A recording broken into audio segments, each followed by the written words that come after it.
2, 3. Il y a encore 3 mois, ces enfants n'avaient jamais touché l'accordéon. Aujourd'hui, en quelques notes, l'alchimie opère. Il y a des choses dures, mais j'étais curieux. En vrai, c'est une bonne expérience de faire de l'accordéon. Pourquoi ? Parce que déjà, tu apprends à mieux connaître toutes les personnes qui jouent avec toi. Dans la salle d'à côté, c'est aux percussions que l'on s'exerce. Là-haut. 2 heures d'atelier par semaine, 2 heures de plaisir. Ouais, ça va, ça défoule des fois. C'est pas trop difficile quand même? Bah, quand on attaque un nouveau morceau, c'est toujours un peu dur, mais après ça va, on s'habitue vite.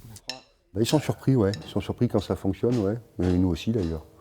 Je trouve ça super parce que justement, le côté collectif, ça les fait se lâcher, ouais.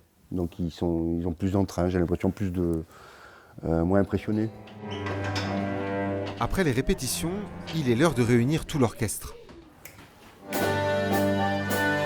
25 élèves de 5e se sont engagés. Pas besoin de quitter le collège, les professeurs de l'école de musique viennent enseigner sur place. C'est vraiment l'intérêt de ce dispositif puisqu'il n'y a pas d'obstacle d'organisation familiale, c'est sur le temps scolaire. Et le prêt des instruments est gratuit pour 3 ans. Suivant les cultures familiales, on est plus ou moins éloigné de ce type de pratique. Donc pour un enfant qui est dans une famille qui ne serait pas très au fait de l'enseignement musical, c'est quand même très facilitateur. Et si la musique adoucit les mœurs, elle semble faire effet sur toute la vie scolaire.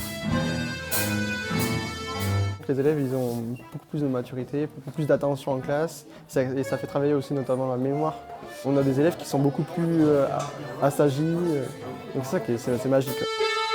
En juin prochain, le groupe donnera ses premiers concerts. Parmi les volontaires, environ un tiers poursuivent l'apprentissage d'un instrument après le collège.